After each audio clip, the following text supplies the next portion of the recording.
video. There you go.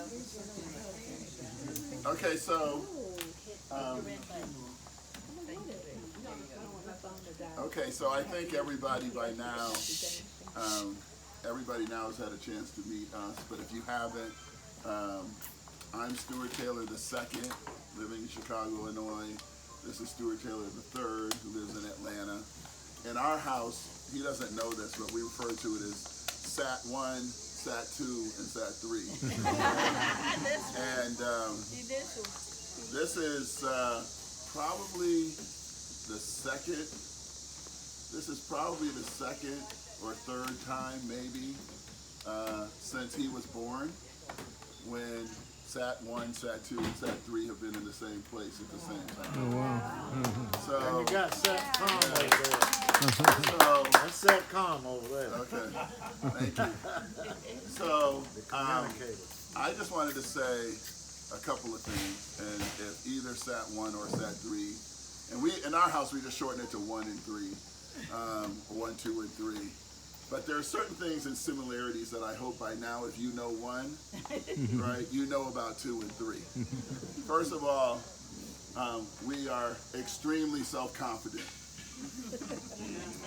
Number 2, we pretty much know everything about everything.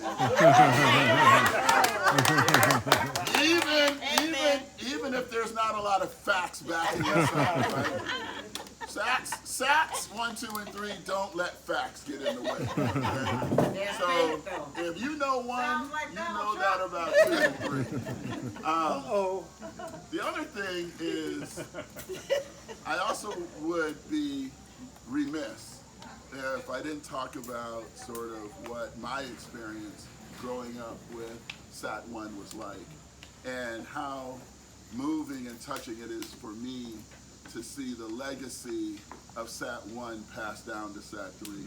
You know, one of the things that we experienced as children, and I have memories of, is Sat 1 always insisted that we understand and know what's happening in the society, what's happening in the country. He would drag us to all these marches and rallies.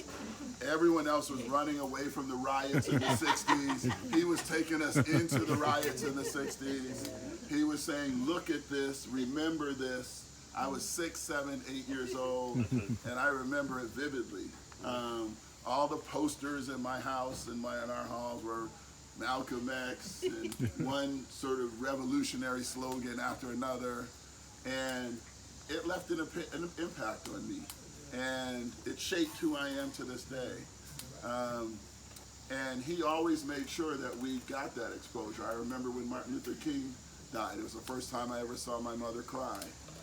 When I went and told her, I said, someone named King was just assassinated. She fell on the ground.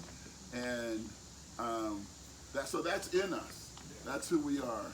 So now, 22 years later, Sat 3 is pursuing a career in politics.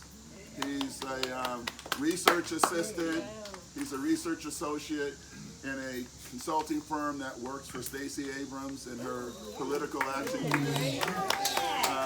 He just graduated from Emory University, where he worked on her campaign when she ran for governor, and had she won, he would have been working for her, but now she recruited them to work as consultants on her political action committee. So while Sat 2 is in the private sector, never met a dollar he didn't like, I give a lot of credit for Sat 3 for deciding to pursue his passion and go that route. And I think that in some ways is directly attributable to the genes that he inherited from me and from Sat 1. The other thing I wanted to say, and Ernestine, could you please come up here and stand up with us? The other thing you'll know about Sats 1, 2, and 3 is we don't often show enough appreciation for the women in our lives. What's that called? Thank you.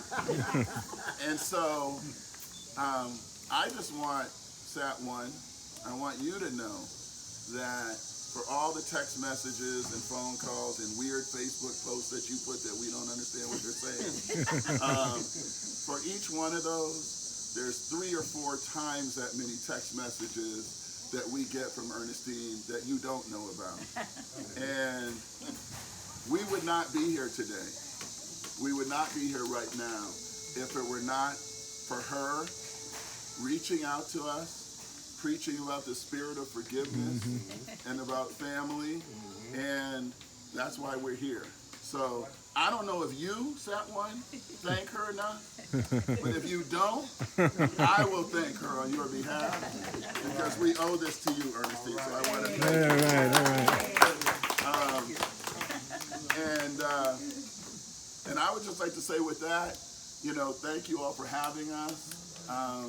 It's a pleasure. I live in Chicago. I flew into Atlanta last night. Sat 3. Got a very nice toy for his graduation gift that's parked in front that he was looking forward to driving, so we got in the car in Atlanta and drove here. At speed limits that I'm not very comfortable with.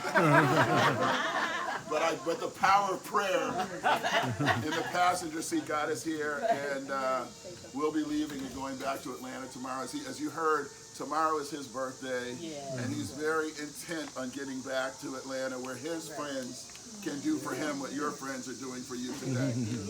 So we'll be getting back.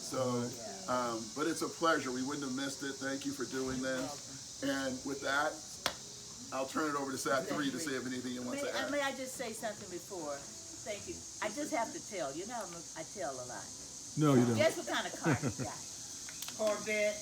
BMW. All right, man. All right. What is it? BMW what? X5. Okay, go ahead, Sat 3. If you want to shake your head at the enabling parent, that's my fault. Shane, look. I don't have much to say. It was very nice meeting you all.